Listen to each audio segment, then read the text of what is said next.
people who enjoyed a merely superficial acquaintance with Archibald Mulliner were accustomed to setting him down as just an ordinary, pin-headed young man.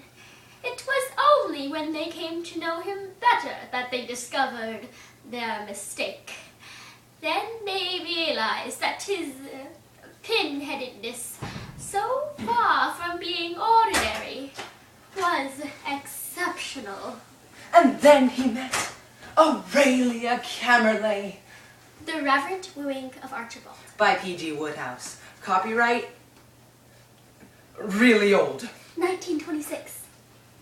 Seated in the window of the Drums Club, looking out over Dover Street, Archibald had just relaxed his lower jaw in order to examine Dover Street more comfortably, when there swam into his line of vision a Greek goddess. As he saw her standing there, love at first sight seemed to go all over Archibald Mulliner like nettle. Golly. Archie! Algy, old prune, a moment of your valuable time if you don't mind. I was just wondering if you happen to know who that girl is, across the street there. I don't suppose you know her name in rough numbers, do you? It seems to me I've met her somewhere or something, or something. That girl? Yes, who is she, if any? A girl named Camerley. Then I haven't met her. Tell me about her. I mean, has she any fathers or mothers or any rot of that description? Only an aunt. She lives with her at Park Street. She's potty. She thinks Bacon wrote Shakespeare. Thinks who wrote what? You must have heard of Shakespeare, the fellow who used to write plays. Only Aurelia's aunt says he didn't. She maintains that a bloke called Bacon wrote them for him. Dashed decent of him. What was the name again?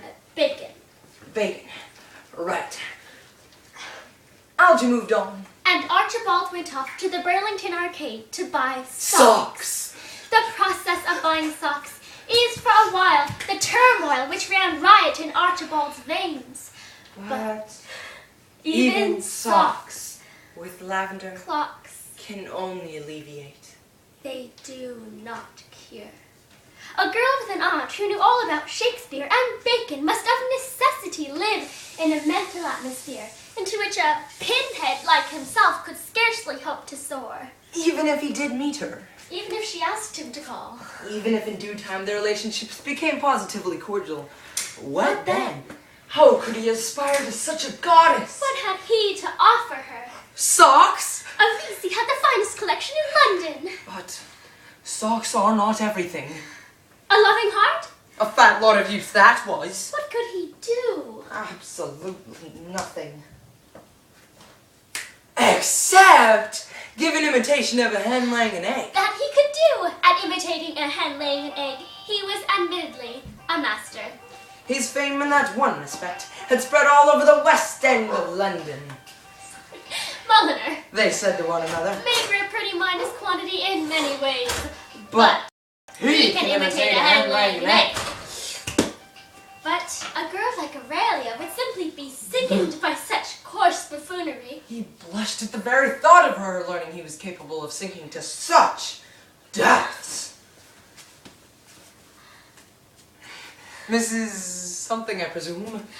They tell me you do an imitation of a hen laying an egg, Mr. Mulliner.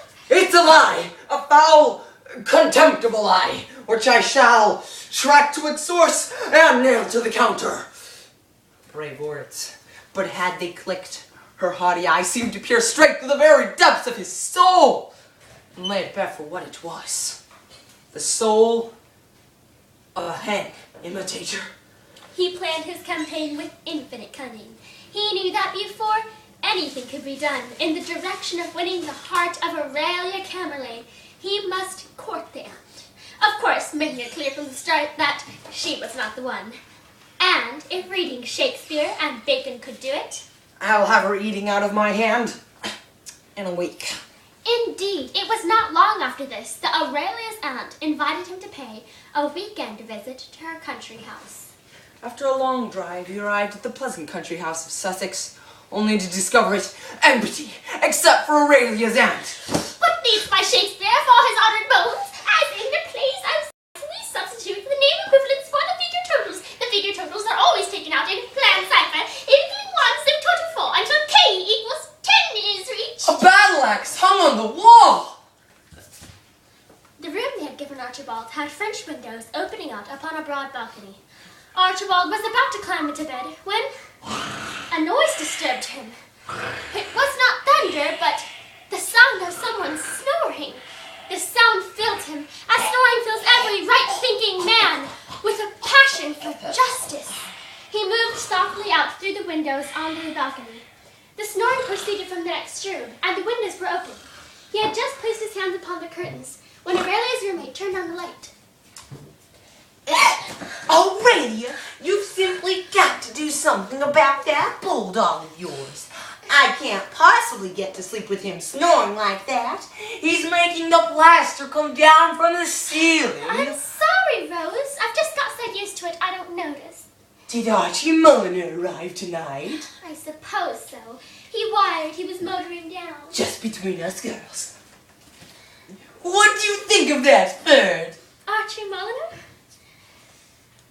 It might be an ignoble thing to eavesdrop, but Archibald just couldn't help it. Where people ever got the idea he is a bottomless old being beats me. The thing he seems to enjoy most in the world is to sit for hours listening to my aunt, who, as you know, is pure goof.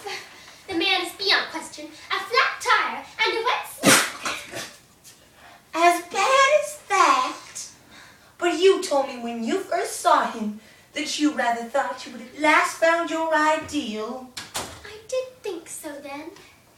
I liked the way his ears wiggled, and I had always heard he was such a merry old soul. Algy told me that his imitation of a hen laying an egg was enough to keep any girl happy through a long married life. Can you imitate a hen? No, it was nothing but an idle rumor. I asked him and he stoutly denied he had ever done such a thing in his life. As bad as that? I'm not exaggerating a bit. And he's got a beastly habit of looking at me reverently. And you know how sick I am of being looked at reverently. Tough. You bet it's tough. I may look as though my ideal man was the hero of a Viennese operetta, but I don't feel that way. What I want is a good, sprightly sportsman who sets a neat booby trap, who will grab me up in his arms and say, Aurelia, old girl, you are the bee's roller skate. If Archie Mulliner's arrived, he's in the next room, isn't he? Yes. Tell you what I'll do. You object to Bowser snoring? I'll go pop him in Archie's window. Splendid. As I have indicated, there was not much of Archibald's mind, but what there was of it was now in a whirl. Toddling back to his room, he sat down on the bed to grapple with this amazing development. Suddenly, he was roused by the sound of light footsteps on the balcony. Then, inspiration descended on him. He knew what to do, and he did it. Archibald Mulliner, showing for almost the first time in his career a human intelligence, began to give his celebrated imitation of a hen laying an egg. It had something in it of the poignant wistfulness of the sleepwalking scene in Macbeth. The rendition started quietly, almost inaudibly, with a sort of soft, liquid crooning. It looks like an egg. One seems to hear say, By golly, it is an egg. and at that the crooning takes on a firmer note. Soars into the upper register of such a caliber that few have ever been able to listen to it dry eyed. All these things Archibald had done many a time for the idle entertainment of friends, but never with the gusto with which he performed them now. Love thrilled through every that he uttered, animated each flap of his arms. Do it again! And Archibald did it again.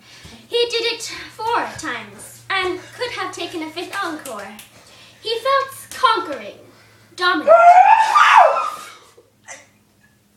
Aurelia! You are the bees! Roller skates! Archibald! Twin souls! That's what we are. Twin souls.